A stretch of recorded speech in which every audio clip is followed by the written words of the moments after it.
नंदपुर प्रसिद्ध 32 सिंहासन यह मंदिर नुहे एक शक्तिपीठ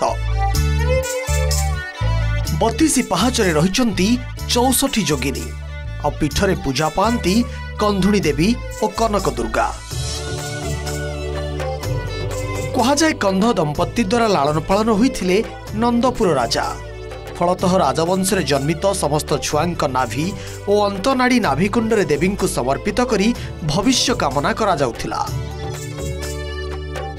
जहाँ 32 सिंहासनर गर्भगृह विराजमान। नंदपुर सदर मझिरे थिबा ए पीठ होउची 32 सिंहासन। तेबे ए पीठरे 32 पहाच को नहीं रही पौराणिक आख्या एवं किंवदंती। 32 पहाचरे 32 देवी विराजमान करुवा बेले उपरे रही कंधुणी देवी।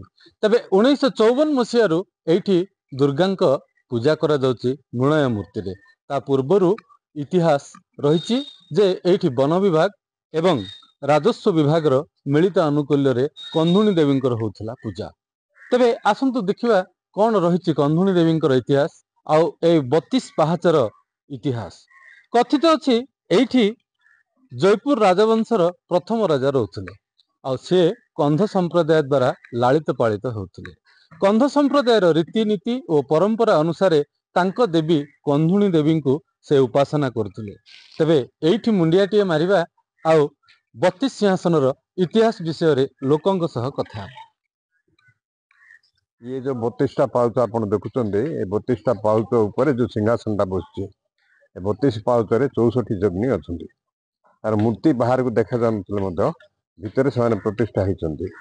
राजा मैंने जो ऊपर को चढ़ुले सिंहासन को चढ़ला बेलू प्रति पादरे प्रति पाहाचरे गोटे गोटे पूजा होता 64 जग्नी की पूजा होता। आउे बसला जी मूर्ख मध ज्ञानी हो जाए बोलिक किंवदंती अच्छी। मंदिर जो अच्छी से बुदा पड़ूला छेली बुदा पड़ूला ये देखिए आप गात मन देखिए गात भितर पानी अच्छी पानी केबे सुखिबने खरा वर्षा शीत काकर सब से पानीटा रहे सेटा गर्भनिशाणी बोलिक कहते। से गर्भनिशाणी रजांकर जी रजा थे समस्त ये नाभि पोता होगी समस्ते कहते।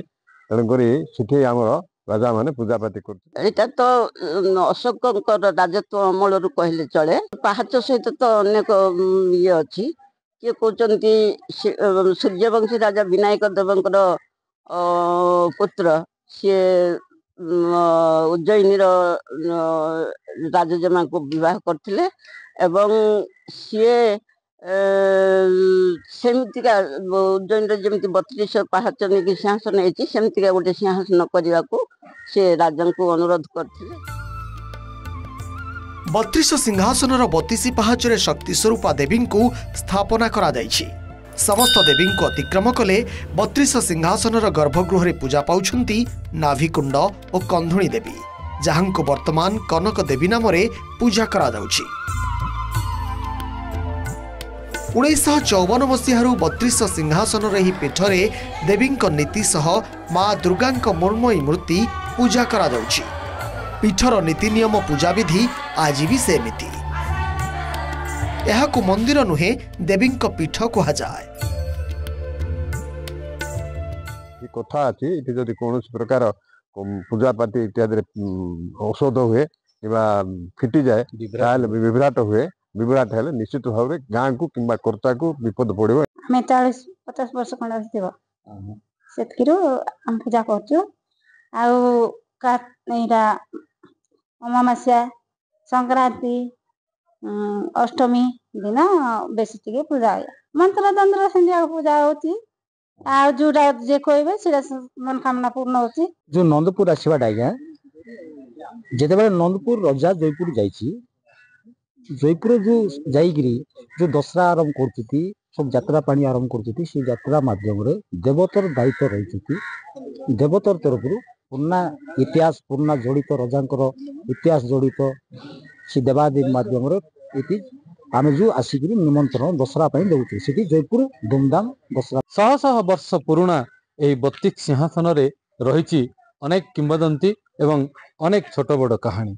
तेबे पार्वण ऋतु निमंत्रण भी सरिलानी। एबे अपेक्षा मांकर मृणय मूर्तिर पूजा को। 32 सिंहासन सूर्यनारायण पंडा, OTV।